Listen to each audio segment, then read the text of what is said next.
A single, reckless defiance of the greatest military operation of World War II just ignited a firestorm of fury between the two most powerful men in the British Army. On March 22, 1945, as news reached London that General George S. Patton had unilaterally defied the Allied master plan by racing across the Rhine, the fragile unity of the coalition began to shatter. Behind closed doors, Field Marshal Alan Brooke and Field Marshal Bernard Montgomery faced a strategic nightmare. What scathing, unfiltered truth did Brooke actually whisper to Montgomery when their carefully synchronized vision for victory was finally betrayed? The Rhineland in late March 1945 was not merely a physical barrier. It was the ultimate test of Allied unity. For Field Marshal Alan Brooke, the chief of the Imperial General Staff, the war had always been a rigorous mathematical equation. Success in his view was the product of absolute control, synchronized logistics, and the cautious application of force. Yet, reports reaching the War Office were anything but orderly. General George S. Patton, commander of the U.S. Third Army, had spotted a vulnerability in the German defensive line near Oppenheim, and, without waiting for the coordinated theater-wide authorization, launched a lightning-fast river crossing. This was not a minor tactical adjustment. It was a direct challenge to the supremacy of the Supreme Allied Commander, Dwight D. Eisenhower, and a blatant abandonment of the weeks of exhaustive planning poured into the upcoming Operation Plunder. Brooke's initial reaction was a mixture of professional indignation and strategic alarm. He recognized that while Patton's maneuver might appear successful on the front pages of newspapers, it fundamentally disrupted the logistical sequencing of the Allied advance. Montgomery's 21st Army Group was currently positioning its entire weight for a massive multi-corps assault, a plan designed to collapse the German Ruhr industrial pocket. Patton's dash to the Rhine threatened to divert essential fuel and ammunition from the main effort, essentially turning a coherent, theater-wide strategy into a disjointed scramble for territory. To Brooke, this was the American way of war at its most undisciplined, prioritizing local momentum over the grand design of the campaign. Miles away at 21st Army Group headquarters, Field Marshal Bernard Montgomery was experiencing a profound sense of professional betrayal. Montgomery had spent the better part of the spring transforming Operation Plunder into a masterpiece of military engineering. He had massed thousands of artillery pieces and stockpiled nearly every available landing craft in the theater to ensure that when his forces hit the Rhine, the resistance would be annihilated instantly. To have Patton steal the spotlight with a handful of rubber boats and sheer audacity was an insult to the months of planning he had demanded. Montgomery's staff reported that the field marshal paced his tactical headquarters in total silence for nearly an hour after receiving the confirmation of Patton's crossing, his mind already calculating the political damage this would inflict upon his own command's prestige.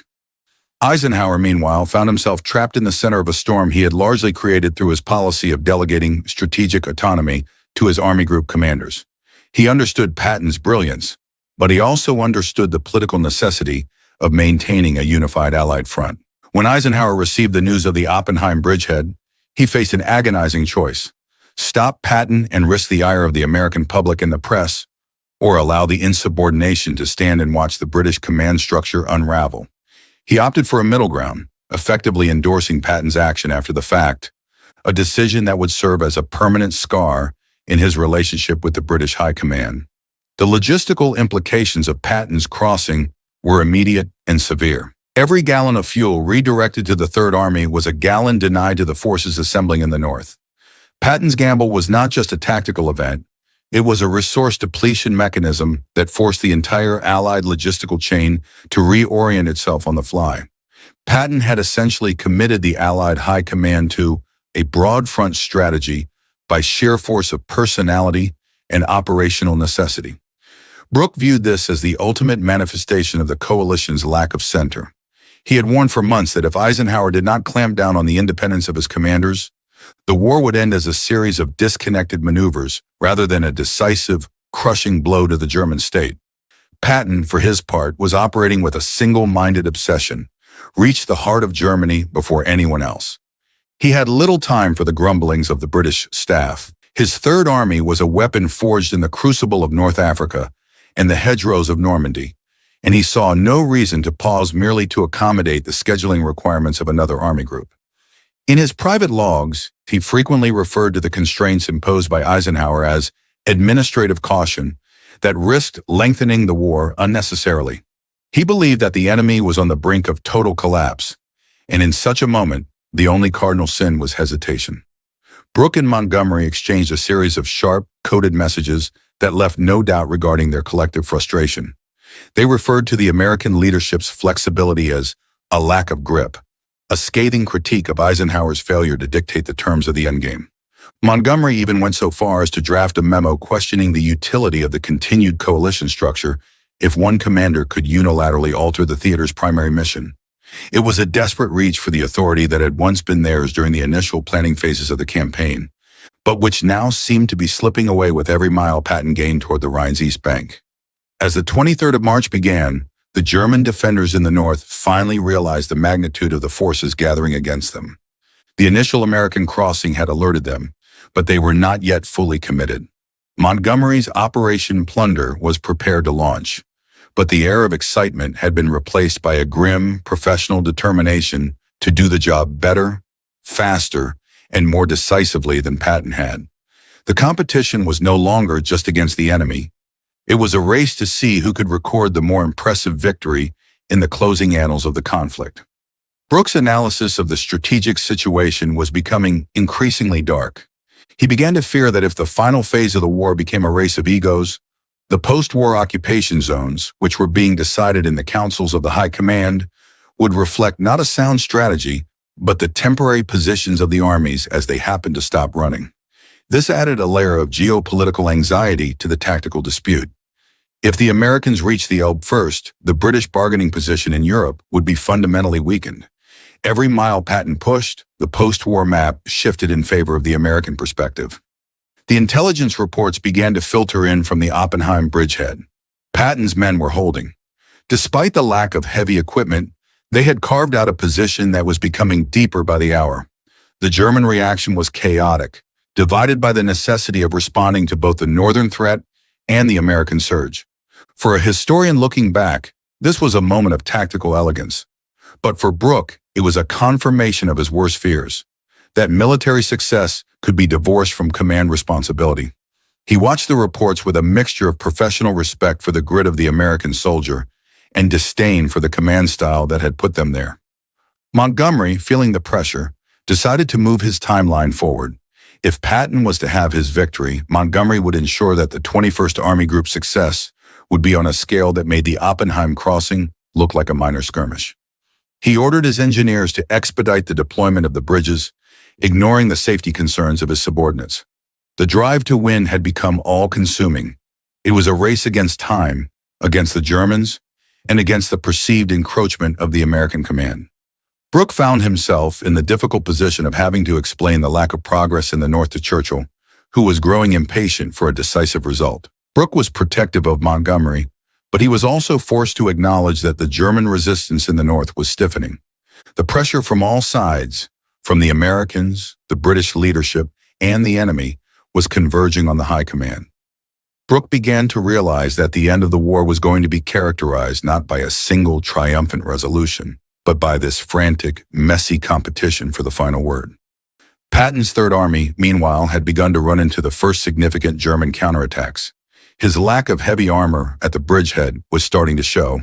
He had won the initial race, but he was now paying the price in blood for his speed. Was this the inevitable consequence of a command style that prioritized velocity over mass? Patton was forced to call for reinforcements, which further strained the already thin logistical pipeline. The consequences of his initial gamble were now being felt by the men on the ground, who had to fend off panzer divisions with nothing more than their courage and whatever artillery they could bring across the river. The final decision of the High Command was now imminent.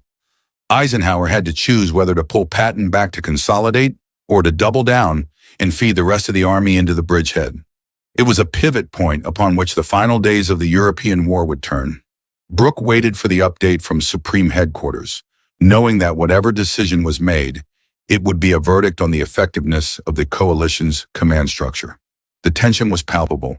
The war was ending, but how it would end was still a matter of bitter, dangerous dispute. The message finally arrived. It was an endorsement of Patton's advance, Eisenhower had decided to commit. For Brooke, this was the final signal that the war of meticulous planning was over. He looked at the teletype message and knew that the Allied army was now irrevocably committed to a fractured, high-speed scramble into the heart of Germany. He turned away from the desk, walked to the window of the War Office, and looked out over the darkened city of London, wondering if the victory they were about to secure would be worth the cost of the order they had lost. The strategic gamble had been confirmed, but the operational consequences were only just beginning to manifest. As Patton pushed deeper into the German interior, the German High Command began to see the opening he had provided. They were regrouping, shifting entire corps to trap the Third Army in the very bridgehead that was meant to be their gateway to victory. Was this the turning point that would lead to a catastrophic entrapment? Or would Patton's reckless pace simply overwhelm the enemy's ability to react? The danger was real, and the High Command was about to find out if they had committed to a triumph or a disaster. The decision to fully commit to the Oppenheim bridgehead transformed the Rhineland into a chaotic theater of shifting loyalties and desperate maneuvers. Field Marshal Alan Brooke, standing in the cold light of his War Office, understood that the die was cast. The Third Army was no longer just a formation in the field. It was the tip of an uncontrolled spear. While Eisenhower chose to authorize Patton's expansion, the decision sent a tremor of resentment through the British High Command. For the commanders of the 21st Army Group, this wasn't just a tactical reinforcement.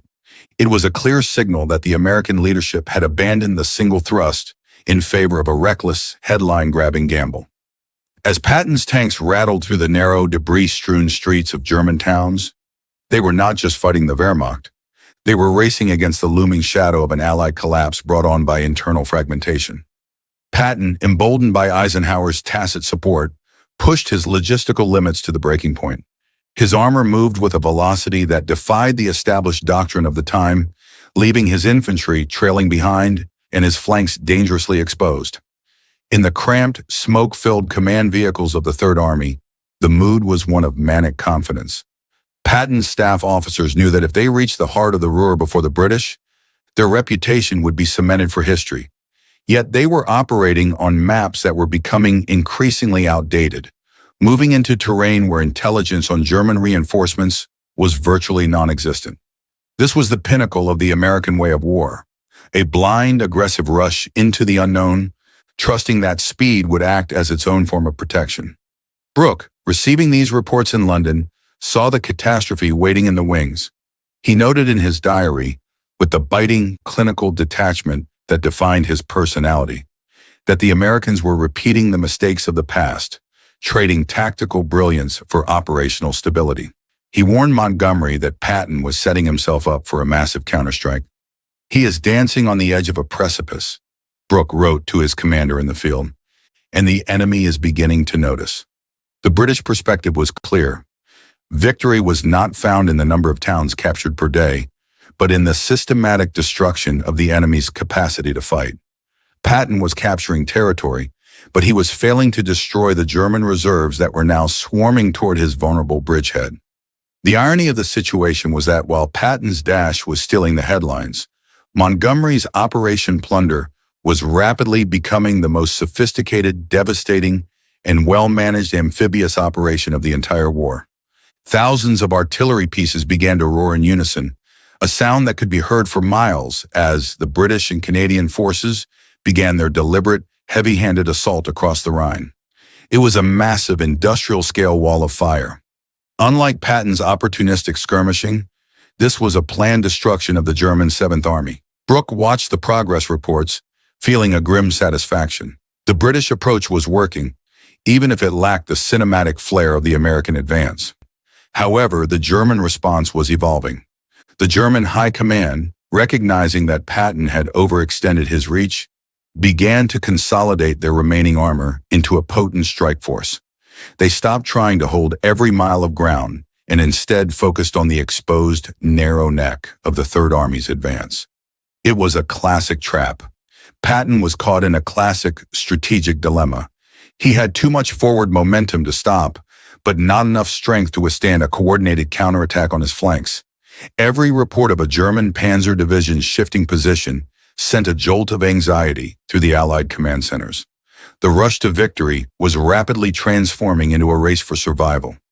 The friction between Eisenhower and his British counterparts reached a breaking point during a heated, late-night conference call on March 25th. Brooke, speaking from London, did not mince words. He pointedly asked Eisenhower if he had any intention of reestablishing a centralized, unified command, or if the Allied forces were now just a collection of independent armies acting on their own whims. Eisenhower, defensive and exhausted, insisted that the broad front strategy was the only way to keep the enemy off balance. The conversation dissolved into a series of clipped, bureaucratic retorts, leaving the underlying strategic divide as deep as it had ever been. Montgomery, witnessing the exhaustion of the coalition, took a different approach. He began to operate with a degree of autonomy that mirrored Patton's, though with the British penchant for methodical, cautious consolidation. He focused on ensuring that his own bridgehead was absolutely secure, effectively signaling to Eisenhower that he would no longer be a pawn in a strategy he didn't believe in. He would secure the North, and he would do it on his own terms. This internal fracturing meant that the Allied victory in Germany was being won by two separate machines, working in parallel rather than in concert. By March 27th, the reality of Patton's precarious position finally forced the American staff to reconsider.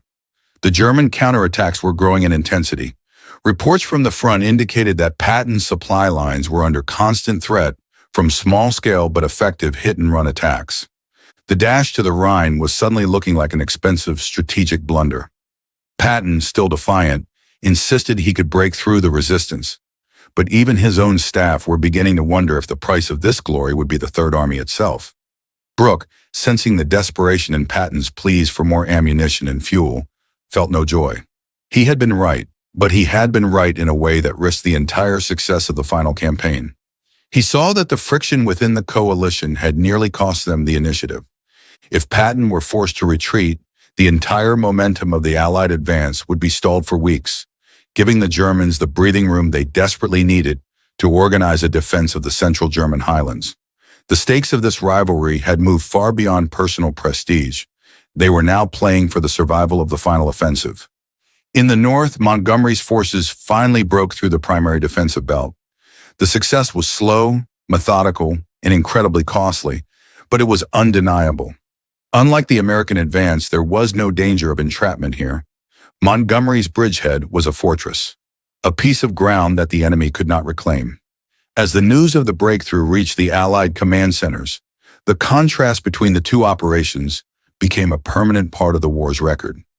Patton's dash had been a spectacle of speed, but Montgomery's plunder had been a demonstration of power. The final resolution of the Oppenheim bridgehead came not from a brilliant masterstroke, but from the simple, grueling reality of the conflict. The Third Army eventually secured its position, but only by cannibalizing resources from other units and absorbing the full fury of the German reserves. They made it to the next objective, but the exhaustion was etched on the faces of every soldier who marched through the ruins. Patton's victory was hollow, tempered by the knowledge of how close he had come to a total catastrophe. Brooke and Montgomery, meeting in early April, said very little about the Rhine. The arguments were over. The damage had been done and the results were on the map. They were two men who had fought to maintain a specific vision of leadership, only to watch as the sheer chaotic momentum of the American war machine rolled over it. They had secured the victory, but they had learned a brutal lesson. In the final assessment, the war had not been won by the best plan, but by the commander who was willing to gamble the most on the least amount of information. The ultimate historical assessment of the Rhine crossings is not a binary choice between Patton or Montgomery, but a study in the failures of coalition governance. The fragmentation that characterized the final push meant that the German forces were able to fight for far longer than they should have, simply because the Allies were never able to focus their entire, overwhelming weight on a single point. It was a victory of sheer industrial mass over the lack of strategic, unified control. What might have happened if Eisenhower had enforced a singular, unified command in March? Perhaps the war in Europe would have ended 2 weeks earlier, with thousands of Allied lives saved and the post-war map of Europe defined by the swiftness of a single coordinated blow. Instead, they had the dash and the plunder, two separate stories of victory that served to mask the underlying cracks in the leadership that had dictated the entire campaign. The legacy of the Rhine crossing remains the ultimate warning about the nature of command in an era of massive multinational conflict. It shows that when leadership loses its ability to dictate the pace and focus of its subordinates, the war ceases to be an instrument of policy and becomes an instrument of its own chaos. The commanders had their victory, but the cost was the enduring realization that their leadership was as flawed as the enemies they had finally, at long last, defeated. Do you think Patton's dash to the Rhine was a necessary stroke of genius that ended the war faster? Or was Montgomery's disciplined, methodical approach the superior military strategy that ultimately minimized casualties? Let us know your thoughts below, and don't forget to subscribe and hit the notification bell.